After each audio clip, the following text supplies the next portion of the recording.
You're about to hear a story of failure, betrayal, and billions lost, all hidden behind the walls of a stadium. What was once built as a proud symbol of St. Louis's comeback quickly became one of the most embarrassing deals in NFL history. A stadium that promised glory ended up losing its team, its fans, and nearly its purpose. How did a state-of-the-art dome become a national punchline? Why did one of America's most loyal football cities get abandoned like it never mattered? This isn't just a story about football. It's about broken promises, failed negotiations, and a city left holding the bill. From last-minute renovation proposals to secret land purchases in California, from public money poured into concrete dreams to lawsuits worth hundreds of millions, the drama surrounding this stadium is more gripping than the game itself. And even now, years later, the future of this massive structure remains in limbo. Some want it upgraded, others want it torn down. But one thing is clear. What happened here should serve as a warning to every city betting big on sports dreams. In this video, I'll take you inside the rise and fall of the dome at America's center. You'll see how it went from a beacon of hope to a cautionary tale. You'll discover the hidden forces behind the Rams' move to Los Angeles. And most importantly, we'll look at whether this stadium and this city can rise again. So stay with me. What you're about to hear might just change the way you see professional sports forever.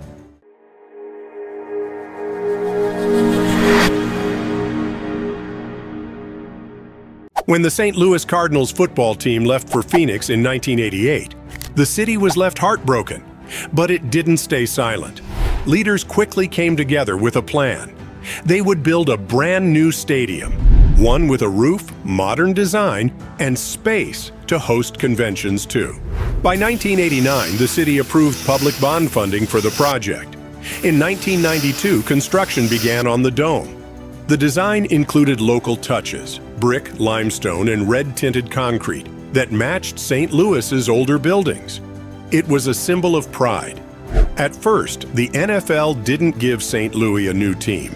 Instead, expansion franchises went to Jacksonville and Charlotte. But in 1995, something unexpected happened. The Rams, then based in Los Angeles, decided to move. Their owner, Georgia Frontier, pushed for relocation. At first, NFL owners rejected the idea, but under legal pressure, they gave in. The Rams officially became St. Louis's team.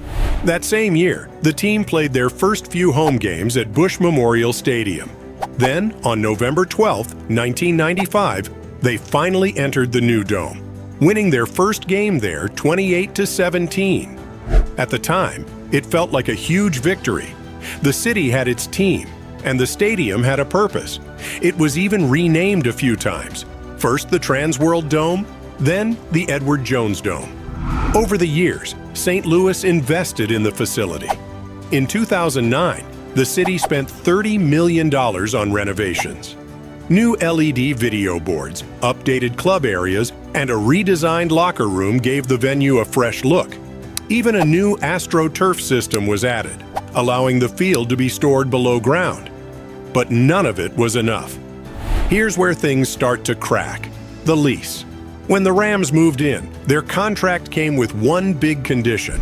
The dome had to stay in the top 25% of NFL stadiums until 2015. If it didn't, the Rams could leave without any penalty. Every 10 years, the stadium would be reviewed.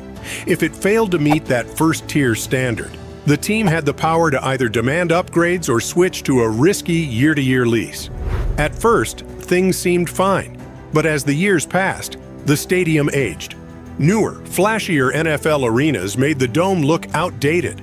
By the late 2000s, complaints were piling up, and St. Louis's grip on the Rams was already starting to slip. As time went on, it became clear the dome couldn't keep up. By 2008, fan surveys and media reports were calling it one of the worst stadiums in the NFL.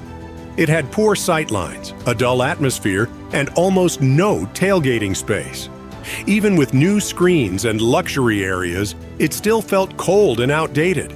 It wasn't just the fans who noticed. The Rams knew it too. But the real pressure came from the lease. In 2012, with another review deadline approaching, The Convention and Visitors Commission suggested a $48 million upgrade plan. This included things like new suites and a large parking garage. The Rams said no. So the city offered a bigger proposal, $124 million worth of upgrades, with the Rams paying half. Again, they refused. The Rams fired back with a bold plan, a brand new $700 million rebuild. It would have a sliding roof and a 4-sided video scoreboard. But there was no money behind the idea. And without an agreement, the dispute went into arbitration. In 2013, the decision came down. The dome wasn't first tier anymore, and the only way to make it so was by following the Rams' $700 million vision, something the city couldn't afford. By then, rumors had already started. Was the team planning a move? In 2014, those whispers got louder when Rams owner Stan Kroenke quietly bought 60 acres of land in Inglewood, California. That land was originally set aside for a Walmart, but instead, it became the future site of SoFi Stadium. Just a year later, the plans were made public. A massive stadium, an entertainment district, even a music venue, all privately funded. St. Louis scrambled to respond. Officials proposed a new stadium on the riverfront, but it was too little, too late. In early 2016, the NFL officially approved the Rams' move back to Los Angeles. The Rams played their final game in St. Louis in December 2015. Edward Jones quickly pulled their sponsorship. The Dome lost its name and much of its purpose, but the city didn't back down completely. In 2017, St. Louis sued. The lawsuit accused the NFL and Kroenke of lying during the relocation process. The city claimed they were misled and deserved compensation. After years of legal battles, the NFL agreed to pay $790 million in 2021, one of the largest settlements in sports history. Even so, the damage was done. The team was gone, and the Dome was left behind. Then came a spark of hope. In 2020, football made a return.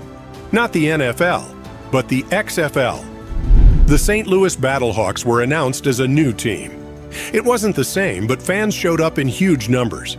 At their first home game, nearly 30,000 people packed the Dome. In 2023, that number climbed even higher. Over 38,000 fans broke the XFL attendance record. St. Louis proved something important. The city still loves football, but love alone won't pay for repairs. In 2024, local officials proposed a new plan, a $155 million upgrade to modernize the Dome. The idea was to make it suitable for big events again, like Final Fours or bowl games. The updates would include better lighting, sound systems, and modern video boards. The only problem? No one wants to pay for it. As of early 2025, there's still no funding in place. The Dome's ownership is split between city and county authorities. Some settlement money from the NFL lawsuit was set aside for Dome improvements, but it's not enough to cover the full cost. That leaves St. Louis with tough choices. Should the Dome be renovated, sold, or even torn down? Or should it just stay as it is, used for occasional conventions and sports events, but nothing more?